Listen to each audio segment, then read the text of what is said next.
Olá, nós gostaríamos de gravar este vídeo falando sobre a responsabilidade dos sócios pelas dívidas contraídas pela empresa. Normalmente somos questionados por empresários que têm a preocupação quanto às dívidas que a empresa possui em seu nome afetarem o seu patrimônio pessoal, pessoa física.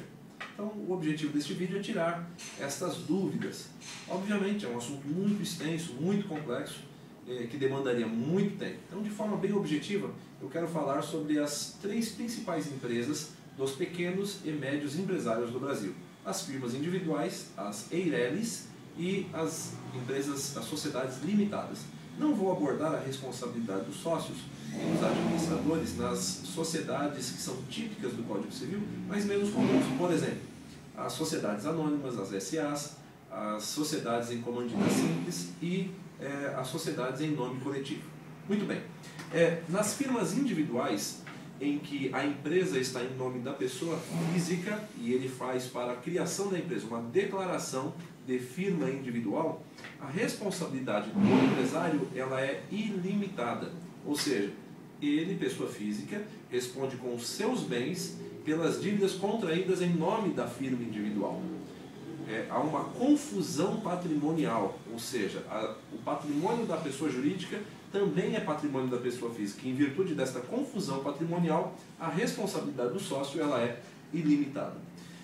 Há também a figura das EIRELIs, empresas individuais de responsabilidade limitada.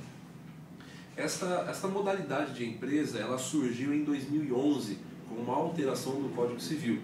Nela, você tem um único empresário que cria uma empresa, entretanto, diferentemente do que acontece na firma individual, esta empresa individual, o sócio tem uma responsabilidade limitada. É por isso que ela leva o nome de EIRELI, Empresa Individual de Responsabilidade Limitada. A lei prevê que para a criação de uma EIRELI, o empresário ele precisa constituir um capital para a empresa de no mínimo 100 salários mínimos. E a responsabilidade dele é até o limite de 100 salários mínimos. Por quê? Ele assina isoladamente pela empresa, mas ele, em caso de quebra da empresa, ele tem que assegurar que a empresa individual possua um capital mínimo de 100 salários mínimos para pagamento dos credores, tá certo? Então a responsabilidade do sócio, do empresário na EIRELI é limitada a 100 salários mínimos.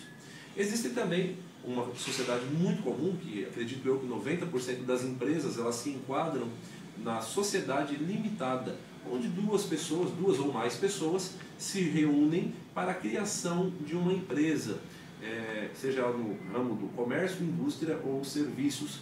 E na sociedade limitada, a responsabilidade dos sócios se limita ao capital social declarado.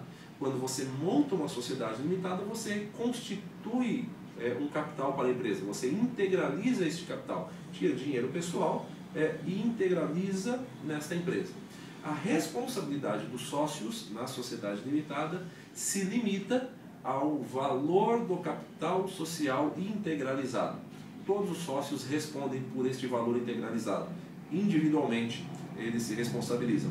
E existe também, então, a síntese na firma individual, a confusão patrimonial, o sócio responde, o empresário individual responde ilimitadamente. Na empresa individual de responsabilidade limitada, o empresário individual ele responde pessoalmente com até o limite de 100 salários mínimos, que é o valor do capital social da empresa individual. Na sociedade limitada, a responsabilidade dos sócios é pelo valor do capital social integralizado. Esta é a regra. Entretanto, como toda regra possui exceções, não é diferente no que tange a responsabilidade dos sócios. Quando é que esta regra é alterada? Por exemplo, quando em um contrato celebrado entre a empresa, pessoa jurídica, ou a firma individual e um banco, por exemplo, os sócios, além de assinarem como representantes da empresa, também assinam como fiadores, avalistas daquele negócio. É uma prática muito comum nos bancos.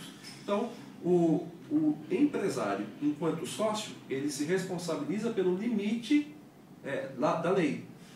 na Eireli sem salários mínimos, na limitada o limite do capital social declarado e na Eireli responsabilidade limitada. Entretanto, na condição de avalista ou fiador, a responsabilidade ela é integral pelo valor da dívida. Então, atenção ao celebrar um contrato bancário. Prefira sempre contratos em que você, empresário, não assina como avalista. Uma segunda exceção à regra são as reclamações trabalhistas. Nas reclamações trabalhistas, o TST, Tribunal Superior do Trabalho, tem entendido e criado jurisprudência de que a responsabilidade dos sócios ela se amplia e não se limita ao capital social declarado pela empresa. Por quê? O entendimento do TST é que o empresário se beneficiou diretamente da mão de obra daquele trabalhador e por ser uma verba de natureza alimentar, ela deve ter privilégios na obtenção do seu crédito.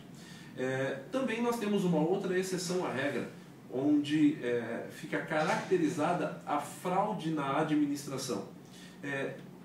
Um credor que busque responsabilizar o sócio por dívidas contraídas pela empresa, ele precisa provar, para afetar o patrimônio do sócio, do empresário, ele precisa provar que este empresário ele fraudou a administração da empresa.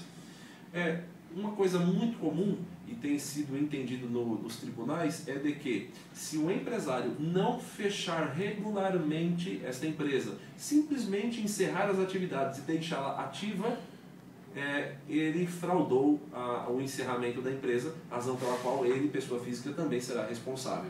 Tá certo? Então, quando há fraude na administração, as dívidas da empresa também elas podem recair. Quem é que requer a fraude na administração? O credor. O credor da empresa que precisa provar isso, que o administrador, o sócio, o empresário fraudou a administração. Não é tão simples. E um outro caso, dois outros casos menos comuns, né, mas que também podem afetar o empresário quanto às dívidas contraídas pela empresa, é no caso de reconhecimento judicial de grupo econômico e de sucessão empresarial. Ou seja, você tem um único empresário que monta 2 ou 3 empresas no mesmo local simultaneamente para explorar uma atividade. Isso é chamado de grupo econômico.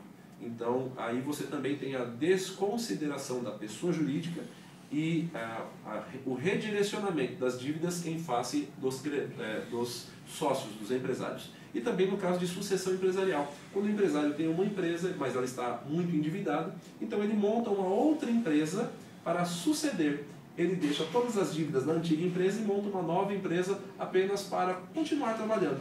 Nesse caso também, de reconhecimento de sucessão empresarial, normalmente os tribunais têm redirecionado as dívidas para os empresários, pessoa física. Tá certo, gente? Mais dúvidas, consulte um advogado especialista em direito empresarial, que ele certamente poderá lhe auxiliar. Muito obrigado, um abraço.